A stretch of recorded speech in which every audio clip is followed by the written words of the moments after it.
The time is upon us. Monster Hunter Wilds is just now releasing, and we can finally begin a brand new adventure with a fresh take on one of the most beloved series by Capcom. For many people, this will be your first foray into Monster Hunter, and in this video I want to help break down on a very high level what the weapons are like to help you in deciding which two to choose. I won't be giving big number breakdowns or talking tier lists because a lot of what we played in the beta will be changing on launch as per the community update. If you're a veteran of the series though, then I want to respect your time and tell you that you'll find nothing new in this video. And the way I do things on this channel is by upfronting the knowledge of my videos. So with that being said, let me give you the biggest piece of advice when it comes to your weapon. You're going to really suck at them at the start, and it's going to frustrate you. That's totally fine and normal. Think of choosing a weapon like selecting a fighter in any of Capcom's arcade fighting games, right? Like Street Fighter. You're learning combo sets, weapon features, elements, etc. It's just a wide range of things. And until you build game awareness and muscle memory, you're just gonna miss or you're hit like a wet noodle. It's a real common thing to start with one weapon, then switch to another once you've learned the game, or even when you want to just level up another weapon. As for example, in Monster Hunter World, I started with the longsword, then switched to the charge blade after 20 or 30 hours of gameplay, so you're not locked into anything. Also, keep in mind that with Wilds, we get two weapons that can be freely swapped on our mount. So for instance, I'll be using a sword and shield, but having a longbow on my mount I can swap to for flying monsters or just to mix up my style. Lastly, the biggest thing to take away from this video is that you should not worry about any kind of meta or anything like that. Play whatever the fuck you want to play. Screw what anyone on the internet tells you, myself included, about tier lists or metas right now. The launch version of the game is going to be brand new for pretty much everyone, so jump in, pick a weapon, and just learn. As I've said before, there's plenty of chances to pivot throughout your time in Monster Hunter Wilds. But that's too long to watch this entire video. You can navigate to each of the weapons or skip around as you see fit using the chapters and put the timeline in the description. If that's all you want to know though, please feel free to just head on out and get ready to jump into Wilds on the 28th. Before you do head out, please don't forget to like, comment, or subscribe if you find the info in this video helpful. Also, if you've not yet picked up or pre-ordered the game, whichever the timeline is, you can do so using my link in the description to my Nexus Store. Nexus gets Steam keys directly from Capcom and then gives them to you, as well as giving me like a 15% commission. It's a great way to support the channel, as well as my mini Aussie's ravenous toy addiction. Lastly, check me out on Twitch, linked below, where I'll be streaming on launch and doing giveaways of the game. Let's get started on the best weapon for your playstyle in Monster Hunter Wilds. So as we jump into this, let's talk very quickly about some concepts so that you understand them throughout the entirety of this video, so I don't have to kind of keep re-explaining. But one of the newest things that's added with Monster Hunter Wilds is the new focus mode. Prior to this, there's no locking on of any sort in Monster Hunter, not really.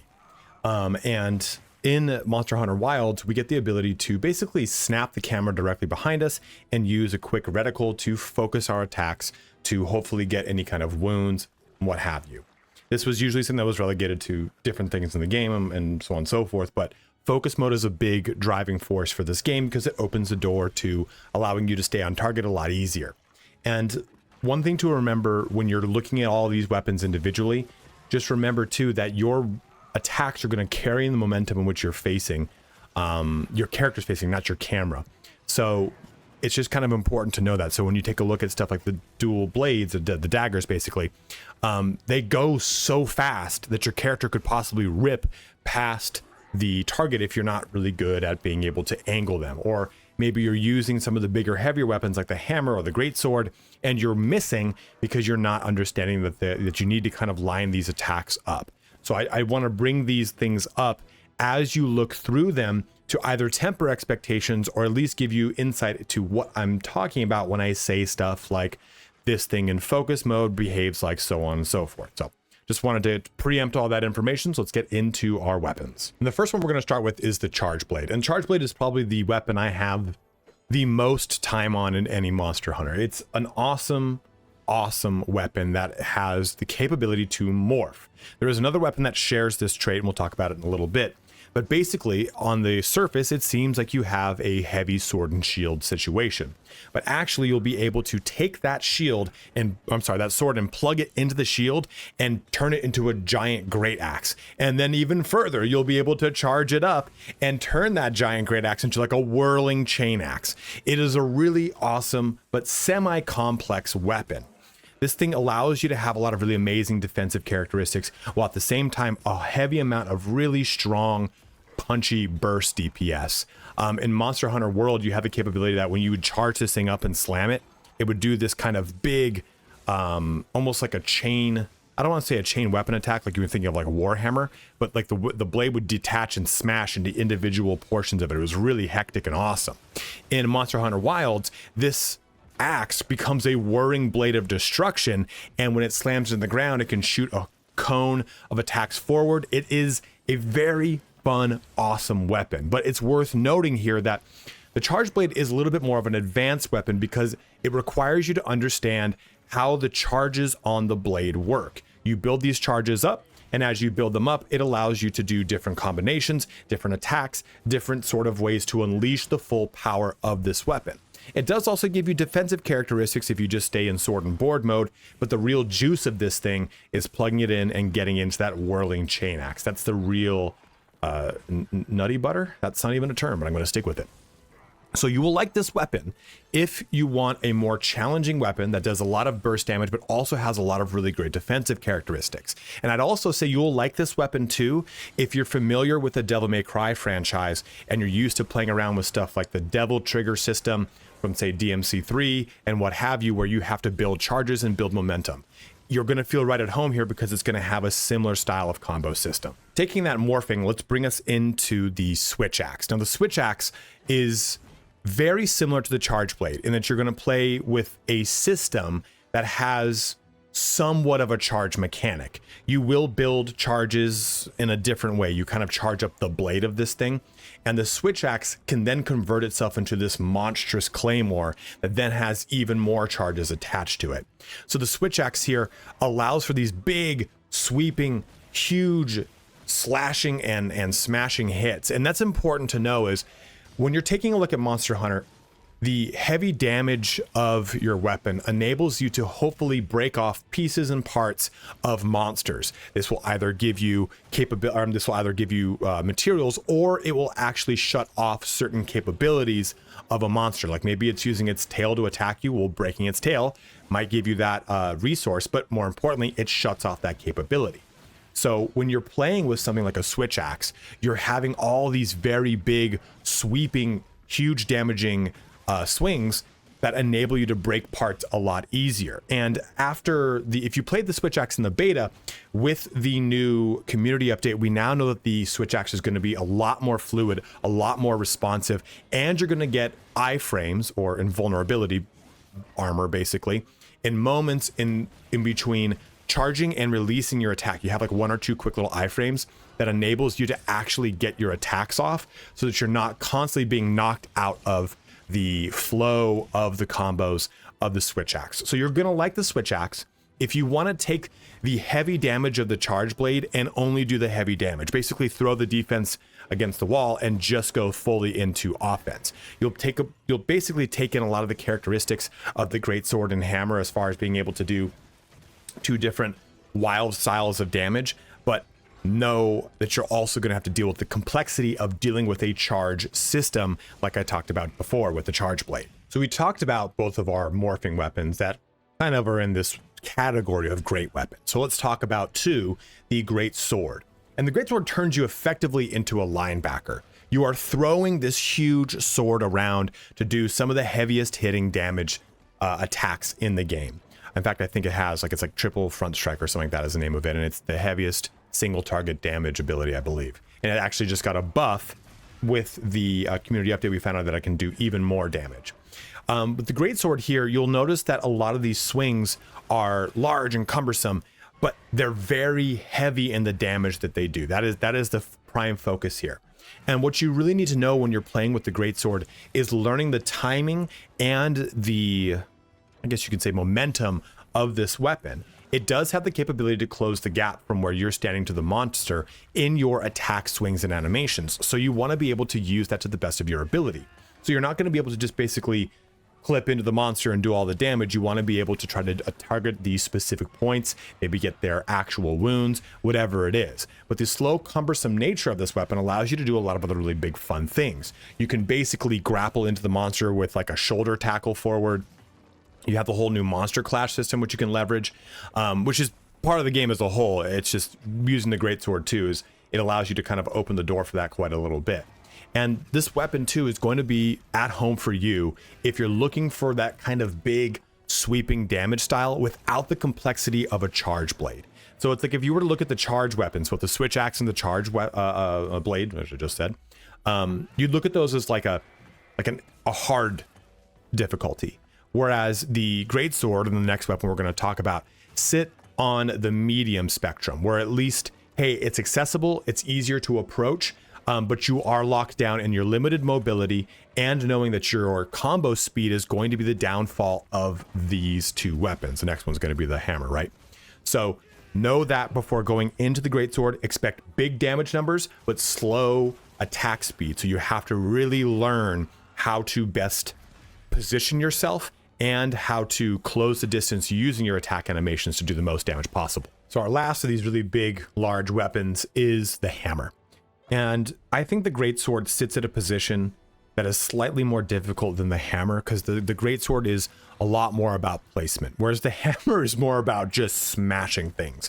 It has a low-key spin-to-win type of game style attached to it. A lot of whirling hammer attacks. There's a new big one where it's like Mighty Hammer Swing, where you literally swing the hammer around, build momentum, and just slam it into the monster.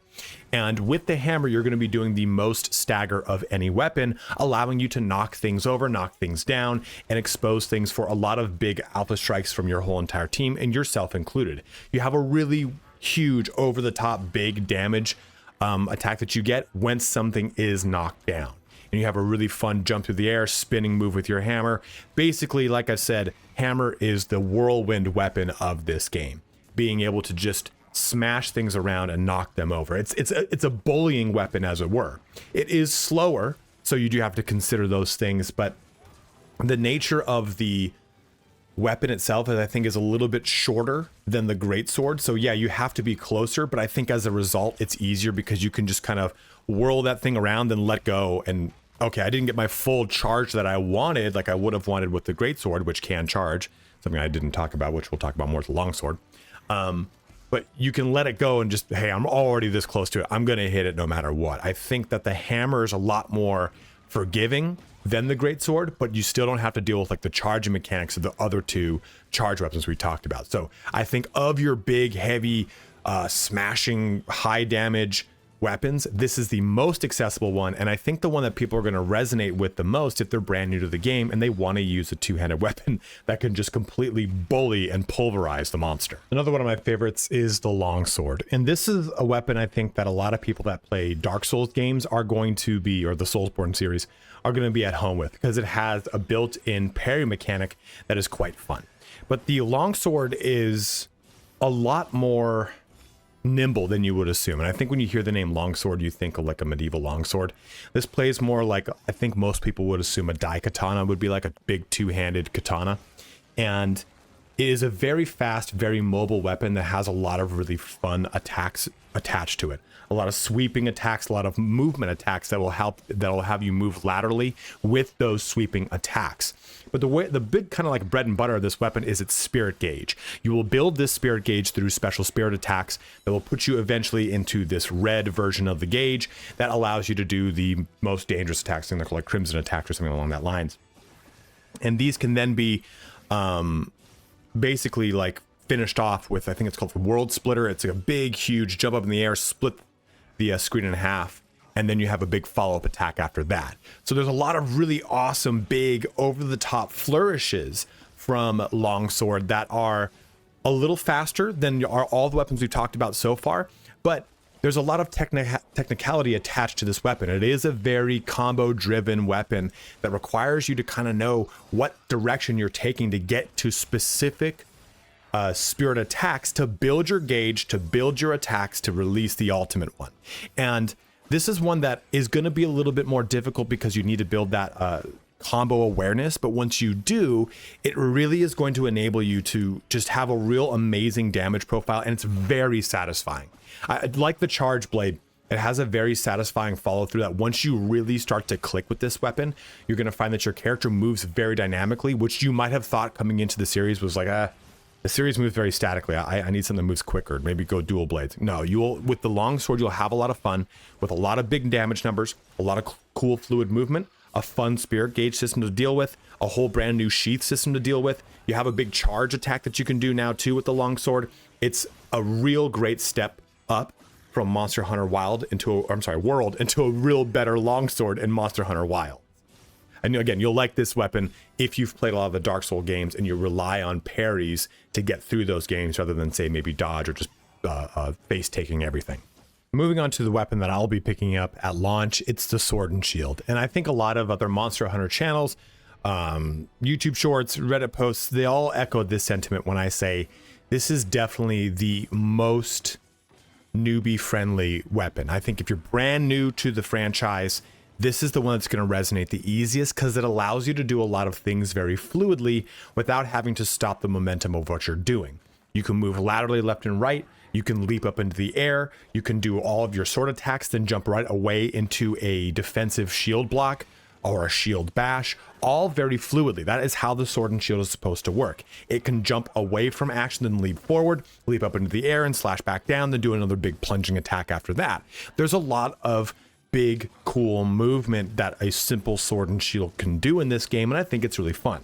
One thing that we haven't talked about with any weapon thus far, though, and if you're brand new to the series, this is important to know, is that most of the time, you have to put your weapon away to access certain things.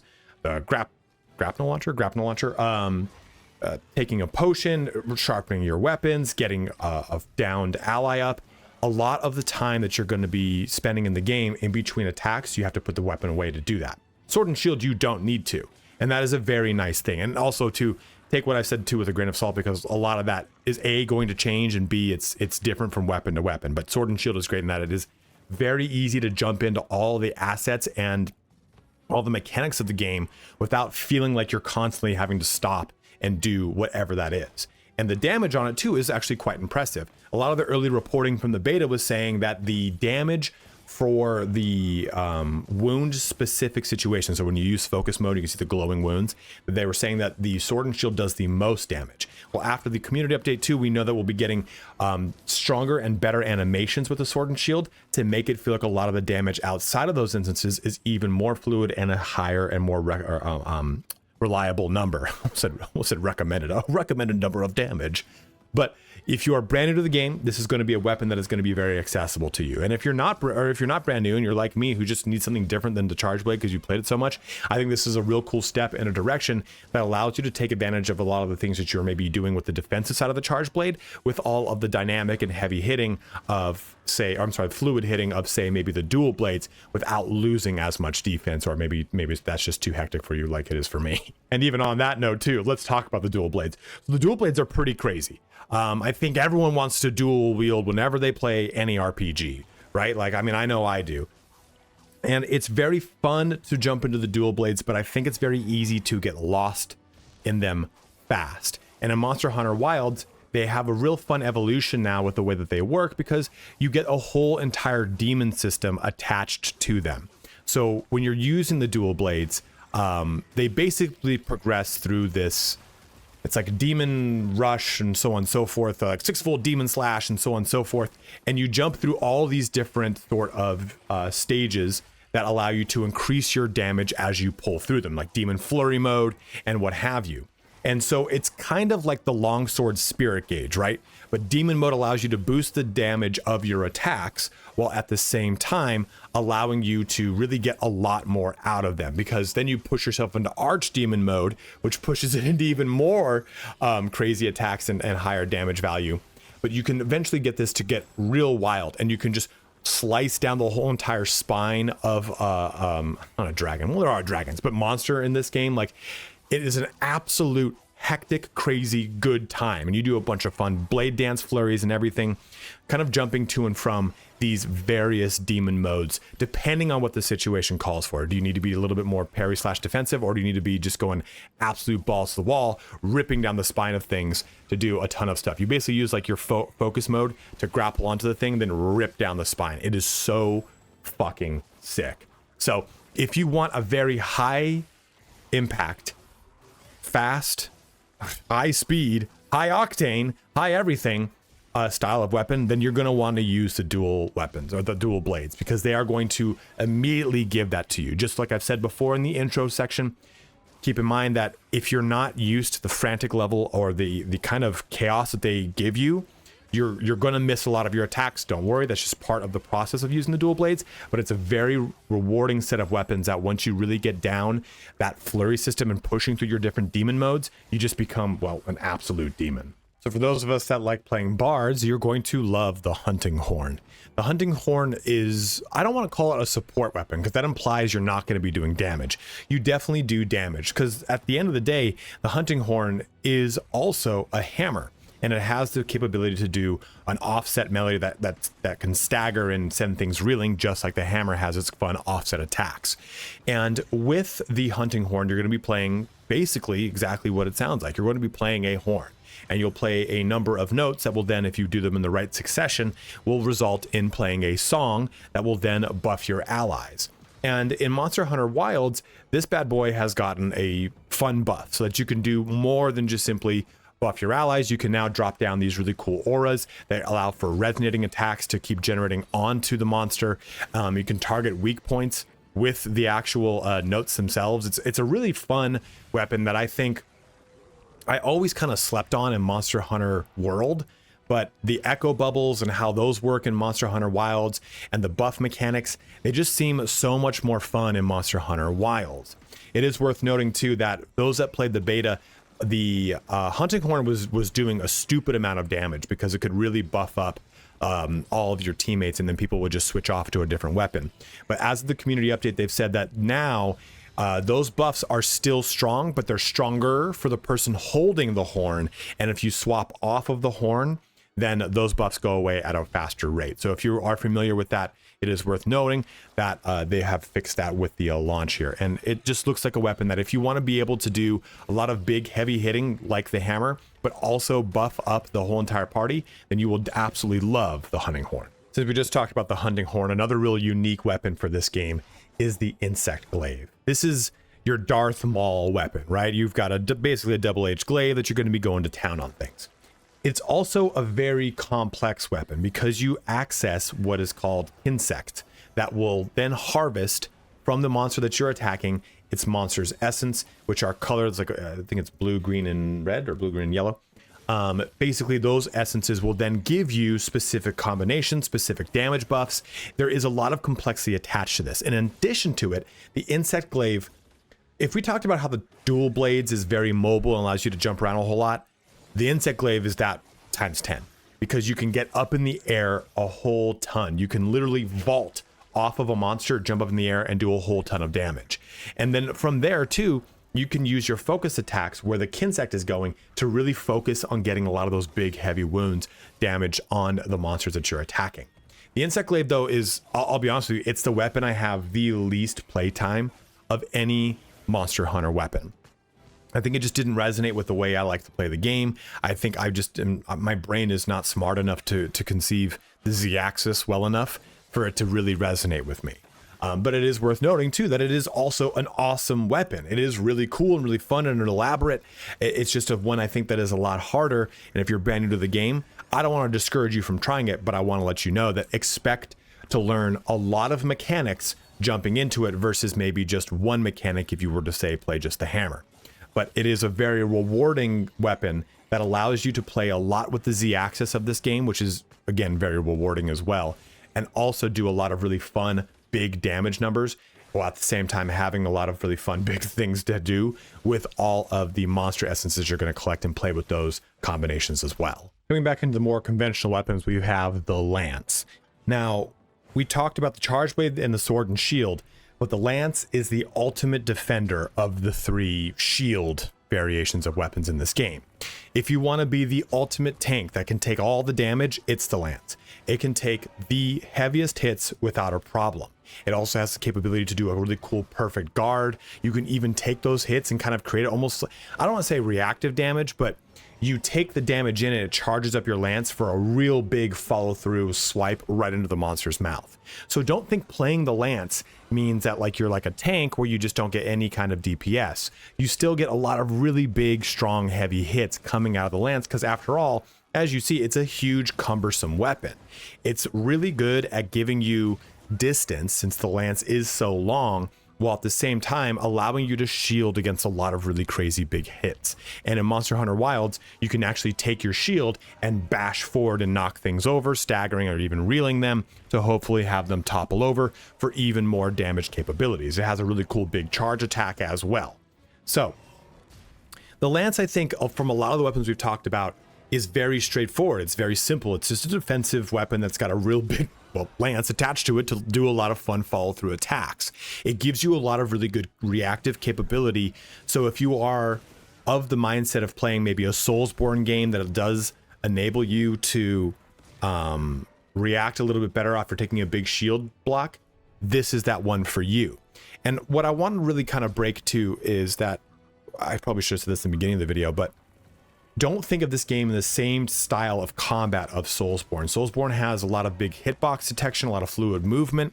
This game is not so much about that. It's more about realizing combos, positioning, and really trying to knock out pieces of an enemy, more so than just trying to dodge at the right moment or parry at the right time, or, you know, cheese a specific angle, like, which is kind of hallmarks of the Soulsborne series. Here, you're going to be taking a big shield, blocking big hits, and your combos are taking those blocks, reverting them into damage into your lance, and smashing it into the monster's face. Well, since we've talked about the lance, let's now talk about the Gunlance. And the Gunlance is just wild. It got a lot better in Monster Hunter Wilds because previously in World, you were pretty much just shooting whatever was in front of you. Now you have the capability to at least shoot diagonally. What the name of the game here is using shells, and these shells, I don't want to compare this to like Squall in, is it Squall? It's Final Fantasy VIII Squall? You guys can correct me.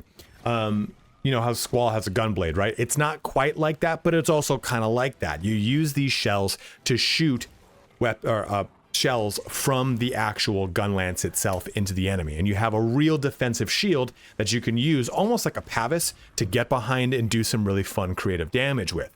And in this version of the game, we have a lot of really fun iterations to play around with here. We can basically transform this thing into this, it's like a drill, and you jam it into the weak points of a monster, and then you can launch a detonating stake into that into the monster's weak point and blow it up. Like there's a lot of really fun big characteristic things that have come with the Gunlance here in Wilds that I think make it a lot more of an exciting and a lot more of an accessible weapon than in World. I will say though that it can get pretty easy to get locked behind the monotony of this weapon, and this goes to be the same for every single one of the ranged weapons we're about to talk about. It can be very easy to simply go, well, I'm just pressing B, this is dumb, my character's not doing anything. You have to learn how to unlock the synergy of the individual combos, how a lot of these things all push together, because it's not just simply pressing B or whatever it is to do just simply the shot. You can charge up the shots with the Gunlance. You can, like I said, morph the thing. You can actually use the Gunlance to swipe and attack stuff very similar almost to the way that the Charge Blade attacks. So the Gunlance is very complex in that you have to understand that it isn't just simply pressing B. There are a lot of layers to it, but I think it's also a weapon that gives you a lot of the defensive characteristics of all of the melee, a lot of the big heavier hitting melee weapons, while also a lot of the big punching power and flexibility of all of the range weapons we're about to talk about. It's kind of like a middle hybrid, which is in a really fun place right now in Monster Hunter Wilds. The other weapon I'll be using a lot of in Monster Hunter Wilds is the bow. This is our second of the remaining weapons in the range category. In fact, the other two ones are the two bow guns. The bow got a big facelift. In Monster Hunter World, it was a very flat weapon that really needed a lot of time to learn how to really get a lot of its value. But now we get something called the trick shot gauge, which allows us to put different coatings onto our weapon. If you've played Dragon's Dogma 2 and you've played the Archer, and you've played Dragon's Dogma 2 and you've played the Magic Archer, I want you to think of both of those being combined into one thing with the bow and Monster Hunter Wilds, because you'll have the capability to have a lot of really great mobility, because you can jump out of the way, instantly evade something, restore some stamina, and then just unleash a flurry of attacks. And then you have these really cool weapons called, or an attack called tracer arrows, that then make it so all your future attacks go to where you shot that tracer arrow. So if you shoot it on the flank, the head, the tail, the whatever of a monster, all future attacks for a limited time are going to follow where that tracer arrow is. And then you can also get like a whole bunch of targeting reticles pop up and shoot all of it at once. Very similar to that magic arrow. So the bow has just gotten a lot more of a dynamic change. It's way more of a mobile weapon this time around, and it allows you to be very dynamic in your movement, which, to be honest, before it didn't feel like that. You felt like more of a turret because you were based around the capability called Dragon Piercer, which has made its way back here in Monster Hunter Wilds. It's a fan favorite. It does so much damage. It's so cool because you basically jump back, take a stance, charge your bow up, it gets super strong, you unleash it, and it rips down the whole length of whatever you've shot. So if you shot it perpendicular to the monster, it's not going to have as much as if you had shot it parallel. So basically it's like if you shoot right down the nose of it, it's going to hit all the way through versus if you just shot into the flank. There's a lot of really cool, big, fun bow attacks now that make this a lot more interesting of a weapon, whereas before it needed a lot more time and work to get there, versus now I feel like it's just way better and way easier to jump into that, especially too since it got a big overhaul too with the way that a lot of its damage or a lot of its abilities work with the community update. And in the beta, I think it was the weapon that did the most damage as it was. So you can see that the bow is already in a great place, and it only stands to get better with full launch coming around the corner. Closing our video out, we've covered our last two, and they play hand in hand together. The light bowgun is kind of like the sword and shield of the range weapons. It's the most accessible because it's a run and gun style. You don't need to plant yourself and shoot and then have to dodge out of the way like you do with the bow. You can simply keep moving, keep firing, keep shooting, and even dodge still and slide out of the way as you so wish because it is a light bow gun. What's cool though about this bad boy is that it gets a whole bunch of different ammunition styles. So this allows you to play whatever tool fits the situation. Hey, I'm gonna need to plant a mine. Boom, you can do that. I need to make a sticky grenade. Boom, you can do that. I need to do a shotgun blast. Boom, you can do that. I'm gonna do, it's not called a tracer round, but they have these big pacer, I think it's called pacer rounds, that they can shoot. They have a drum mag, so they can go into a full auto mode. They have a whole bunch of different things, a big toolkit weapon, as it were, that allows you to have a solution for every single situation in the game. And I think too, this is another weapon. I think all the range weapons have come a long way since Wild. Since World. And they're a lot more fun and dynamic out of the gate versus needing a lot of time to get into them. There's a lot that you can just access right off the bat. And I think that if you're looking to play a ranged weapon that gives you a lot of mobility while also access to a lot of things for whatever the party needs, the light bowgun is definitely going to be for you. You're not going to be putting up thousands of points of damage in one shot like the heavy bowgun and the bow for Dragon Piercer, right? Like thousands is gross hyperbole. You're not going to be doing that anyway. But the light bowgun gives you kind of like almost like a mid-range assault rifle style of gameplay that I think if you're also coming from a lot of games that are maybe first-person shooters and you're playing with a lot of your friends that are more accustomed to hack and slash style RPGs, this is the gun that I think is going to resonate the best with you because it's more of like a cross-genre style of gun that opens the door for more people coming in from games that are not like Monster Hunter. And our last weapon here is the heavy bowgun. So the heavy bowgun, it's kind of like the great sword of the range weapons. It has innately defensive characteristics built into it.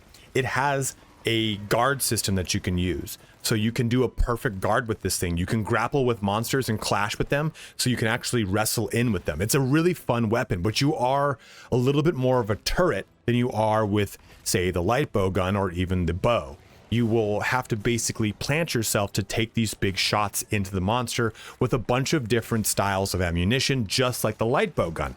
The difference here is, again, the defensive characteristics that are built into this weapon that allow you to go toe-to-toe with the monster. So it's definitely a different dynamic than your light bowgun, your bow. It maybe sits a little bit similar to the Gunlance, but it is definitely a gun that allows you to take the brunt force of the monster head on while also just putting massive rounds into its face. And it also gets a special ammunition gauge as well, which is particularly cool because that ammunition gauge essentially acts as a way to turn on like full auto mode. So if there's a full auto mode for the light bowgun, it's more of like I think the full auto mode is like with the barrel attachments to it. It's like, oh, here's like 8 shots. Well, the full auto mode for this bad boy is just like a chunking machine gun. It can just completely unleash with its ignition mode to go toe to toe and just unleash into the face of things. Then you can go right back into defending or whatever it is as you see fit.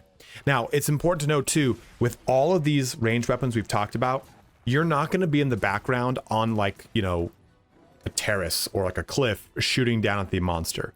You will be at a medium to short distance for every single ranged weapon in this game if you're not familiar with Monster Hunter. There's no like super long range, I'm going to bomb from down deep. That's just not a thing here. So if you're looking for a higher damage range weapon that is really going to allow you to also take damage at the same time in the same vein as a greatsword, then you are going to be at absolute home with the heavy bowgun. So at that, it brings our video here to a close. Hopefully you now have a better understanding of which one of these weapons is going to work well for you. I didn't talk about big damage numbers. I didn't talk about specific combo abilities and so on and so forth, because if you're brand new to the series, you're brand new to the game, you haven't played the betas or anything like that, none of that gives you context on how the weapon actually performs. Instead, we tried to talk about, you know, big kind of features or themes of what those weapons bring to the table, so you can decide if that's the play style you want to jump into with Monster Hunter. As I said before, please take the time to just simply play whatever ones you want and don't play the ones you don't want. Try it out. There's a whole big portion right when you jump into the game in the training area where you can just shoot a barrel or attack a barrel for however long you want to. Spend as much time as you want there, and you can just quickly swap to whatever weapon as soon as you get to the camp after the prologue area. So don't think like, oh man, I played the first monster for the intro quest and I actually hated this weapon. It's not a big deal. Just go and swap your weapon at camp. You can easily do it, and you can easily craft another weapon too as you go through the process. You're not married or locked into any of this. Have fun, enjoy the game the fucking way you want to. You spent your money, so play it however the hell you want. And if you are a veteran, you know more about each and every one of these individual weapons, by all means, go ahead and let it be known in the comment section below. I am not a master Monster Hunter player. I've played a lot of Monster Hunter World. I'm excited for Monster Hunter Wilds, but I am not the best insect glaive player. My experience with the heavy bowgun is minimal. So if you know those weapons better, go ahead and let it be known in the comment section below. Give as much information as you can to the people that are getting into this game so that barrier of entry is lower for them. As always, guys, thank you so much for watching here today. Have a good one and take care.